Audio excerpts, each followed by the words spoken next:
Why do we love the idea of saving money so much? It feels safe. It feels responsible. It feels like control in a chaotic world. But here's the uncomfortable truth. Saving alone might actually be the quietest way to stay poor. Let's unpack that, slowly and carefully, because this isn't about blaming savers. It's about understanding how money really works in the modern economy. When you put $100 in a savings account today, what happens? You feel good. You've kept it safe, untouched, waiting for the future. But behind the scenes, that money is doing almost nothing for you. As of early 2024, the average savings account in the US pays around 0.5% interest. Even the best high-yield online accounts hover near 4 to 5%. Now, compare that to inflation, which depending on the month runs between 3 and 4%. You can already see the problem. Your money is running a race it can't win. Inflation is a treadmill that keeps moving faster, and your savings just walks in place. Every year, you lose a little bit of purchasing power, quietly, invisibly. Think of it this way. If you saved $10,000 5 years ago, and inflation averaged 3% a year, your money today only buys what $9,100 could buy back then. You didn't lose it in the stock market. You didn't spend it on luxuries. You lost it by doing nothing. That's the hidden tax on safety. The cost of staying still. It's no wonder saving feels good, though. Our brains are wired to prefer certainty. Behavioral economists call it loss aversion. We feel the pain of losing money about twice as strongly as the pleasure of gaining it. So we cling to what feels guaranteed, the bank balance that doesn't move, the digits that don't go down. But here's the twist. Those same instincts that once helped our ancestors survive now work against us in finance. In a world where money itself loses value over time, standing still is moving backward. Let's look at an example. Imagine two friends, Maya and Chris. Maya saves diligently. Every month, she puts $500 into a high-yield savings account earning 4%. After 10 years, she's deposited $60,000. With interest, she ends up with roughly $73,000. Chris takes the same $500 a month, but he invests it in an index fund tracking the S&P 500. Historically, that's returned about 8 to 10% annually. Let's say he averages 8%. After 10 years, he has around $91,000. That's an $18,000 difference. Same discipline, same timeline, different strategy. And that gap only widens with time. The irony is that both of them might feel the opposite of reality. Maya feels safe because her balance never drops. Chris feels stressed because markets rise and fall. But statistically, over decades, Chris is far more likely to build real wealth. Now, this doesn't mean saving is useless, far from it. You need savings for emergencies, short-term goals, and peace of mind. 3 to 6 months of expenses in cash is a financial safety net, not a mistake. But beyond that, the safety of saving becomes a trap.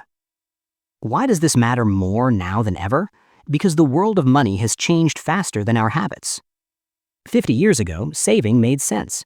In the 1980s, a US savings account could earn over 8% interest. You could literally beat inflation by just keeping cash in the bank. That world is gone. Today, central banks keep interest rates lower to encourage borrowing and spending. Money is cheaper, but that also means the saver gets punished. Corporations borrow money at low rates to expand. Investors grow their wealth through compounding returns, and the saver gets left behind. The average American household now earns less than 0.5% in bank interest, while inflation quietly erodes nearly 3 to 4% a year. That's a negative real return of about 3%. So for every $10,000 sitting safely, you're effectively losing $300 of value annually. Now let's talk about opportunity cost, the money you could have made. If you invested that same $10,000 in a broad stock market fund and earned 8% annually, in 10 years you'd have about $21,600. If you kept it in a savings account at 0.5%, you'd have just over $10,500. That's an $11,000 difference, not because you did something risky, but because you didn't let your money work.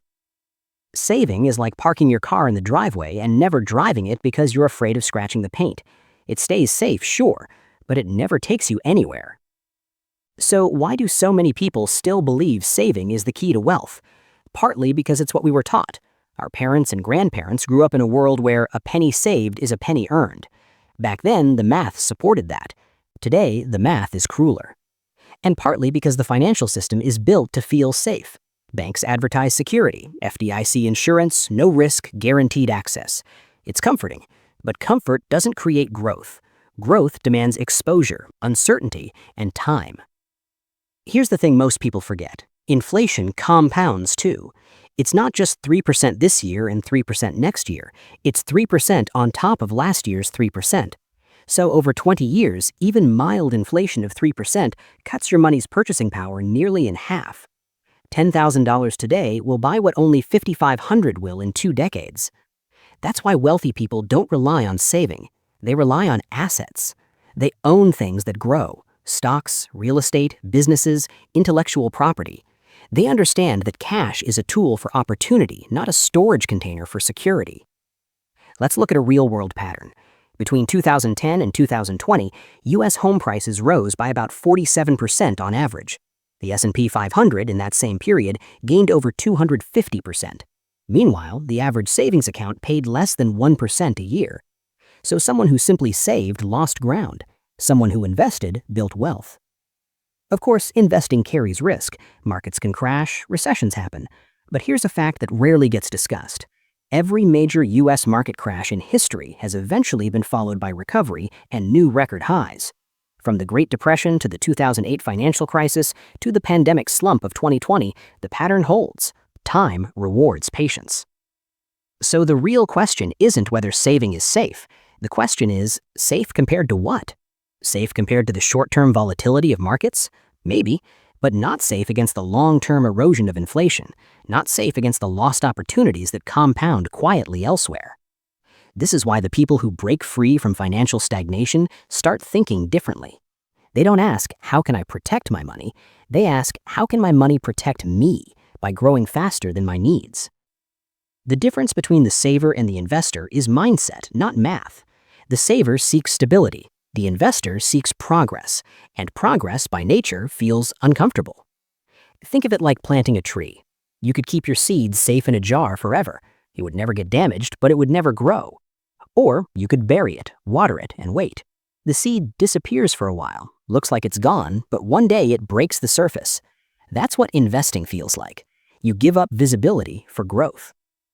So what should you do if saving feels safe, but you now see its limits? Start with balance. Keep that emergency fund. You'll need it when life surprises you. But once that's covered, let your extra cash earn its keep.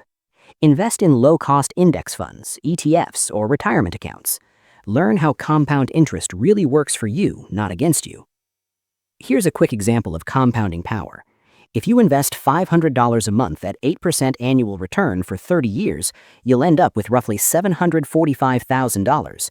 If you save the same amount at 0.5%, you'll have roughly $190,000. That's more than $500,000 of difference simply from choosing growth over safety. Of course, investing isn't about gambling. It's about consistency. It's about staying the course even when markets wobble. And it's about understanding that real safety isn't in avoiding risk, it's in mastering it. The people who retire comfortably aren't the ones who hid their money from risk.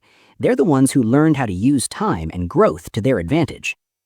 So the next time you feel that warm sense of security from a growing savings balance, pause and ask yourself, is it really growing or just standing still while the world moves on?